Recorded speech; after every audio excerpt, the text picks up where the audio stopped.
বাবার সাথে অভিমান করে ঈদের পরের দিন মেয়েটি যেভাবে দুনিয়া থেকে বিদায় হলো এবং দুনিয়া থেকে বিদায় হওয়ার আগে তিনি লাইভের মাঝে যে কথাগুলো বলে গেল, সেই কথাগুলো শোনার পরবর্তীতে সত্যি আপনাদের চোখ থেকে পানি চলে আসবে।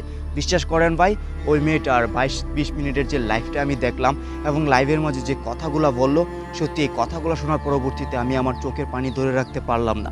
আমার বিশ্বাস আজকের ঘটনা খুবই দুঃখজনক, যে ঘটনা শুনলে আপনাদের চোখ থেকে খুব পানি চলে আসবে। দর্শক, এই ঘটনাটা রাজশাহীর। এই মেয়েটার নাম রহিমা আক্তার রিমু। তার বয়সটা আনুমানিক 24 থেকে 25 বছর হবে। তো তিনি সাংসারিক ছিলেন, তার সন্তান ছিলেন, স্বামী ছিলেন, কিন্তু তার পরবর্তীতে তিনি দুনিয়াতে রইল না। তার বাবাকে বেশ কিছু অভিযোগ করে এবং তার বাবাকে বেশ কিছু দোষারোপ করে তিনি দুনিয়া থেকে বিদায় হয়ে গেল।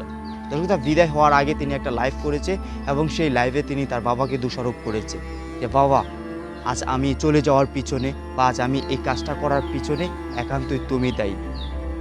তুমি আমার স্বামীকে আইন আদালতের পিছনে ঘোরায়ও না, আমার প্রিয় মানুষটাকে আইন আদালতের পিছনে ঘোরায়ও না। যদি আইন আদালতের পিছনে ঘুরতেই হয়, যদি জেল খাটতেই হয়, তাহলে তোমাকেই খাটতে হবে। কারণ তুমি যদি আমার মাকে ছেড়ে না দিয়ে ছোট মাকে বিয়ে না করতে, তাহলে এরকম কথা শুনতে হতো না। বাবা, আমার এটার জন্য শুধু একমাত্র তুমি দেয়। শুধু এখানে ঘটনাটা হলো এই মেয়েটার বাবা। এই মেয়েটা যখন ছোট ছিল তখন কোনো একটা কারণবশতে তার মাকে ছেড়ে দিয়েছিল এবং ছেড়ে দেওয়ার পরবর্তীতে তিনি আরেকটা বিয়ে করে। তার পরবর্তীতে এই মেয়েটাকে কোনো কিছু না হতেই এলাকার মানুষ বা সমাজের মানুষ এই ধরনের কথাগুলো বলতো যে, তুইও খারাপ, তোর মাও খারাপ, সেজন্যই তো তোর বাবা তোকে তোর মাকে ছেড়ে দিয়েছে। এই কথাগুলো মেয়েটা সহ্য করতে পারতেছিল না।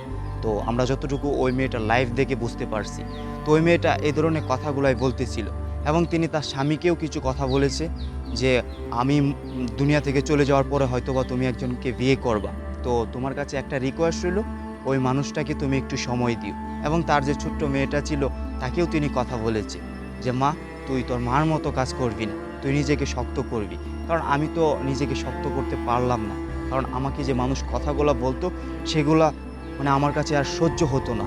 এক প্রকার যখন আপন মানুষ আমাকে এই কথাগুলো বললো, তখন আমার কাছে এমনিতেই আর সহ্য হলো না। সেই জন্য আমি কি করব, আর এই দুনিয়াতেই থাকলাম না, এই দুনিয়া থেকে চলে গেলাম। এরকম ধরনের আবেগপ্রবল কথা বলে তার পরবর্তীতে এই মেয়েটা দুনিয়া থেকে বিদায় হয়ে গেছে।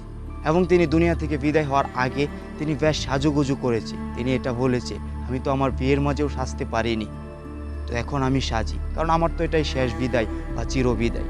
তো এই বিদায়ের সময় একটু সাজুগুজু করে তারপর না হয় চিরবিদায়টা নেই।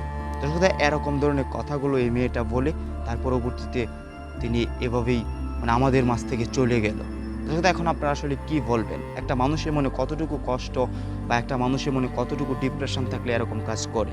এবং লাইভের মাঝে এই আপুটা বলেছে যে তার নাকি ছোটোকাল থেকে, এই তার বয়স যখন 6 বছর তখন থেকে তিনি নাকি ডিপ্রেশনে ভুগতেছিল। তার মাঝে নাকি প্রচুর পরিমাণে ডিপ্রেশন কাজ করতেছিল। এক প্রকার তিনি আর এটা কুলিয়ে উঠতে পারলো না, সেজন্যই তিনি আমাদের মাঝ থেকে এভাবে বিদায় হয়ে গেল। কি বলবো, এই কাজটা আসলে আপু আপনার মোটেও ঠিক হয়নি। কারণ সংসার লাইফে বা পৃথিবীতে আপনাকে বাঁচতে হলে অবশ্যই যুদ্ধ করেই বাঁচতে হবে।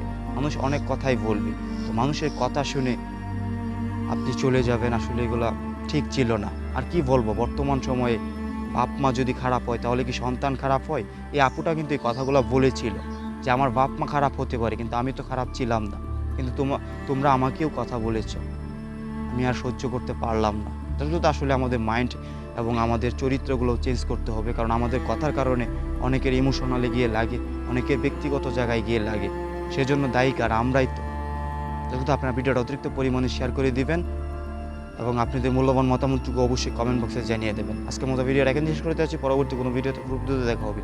সে পর্যন্ত সবাই ভালো থাকুন, সুস্থ থাকুন। আর অবশ্যই বড় মতো কথা কিন্তু একটাই, অন্ধ কষ্ট দিয়ে বিরত থাকুন। ধন্যবাদ সবাইকে। আসসালামু আলাইকুম।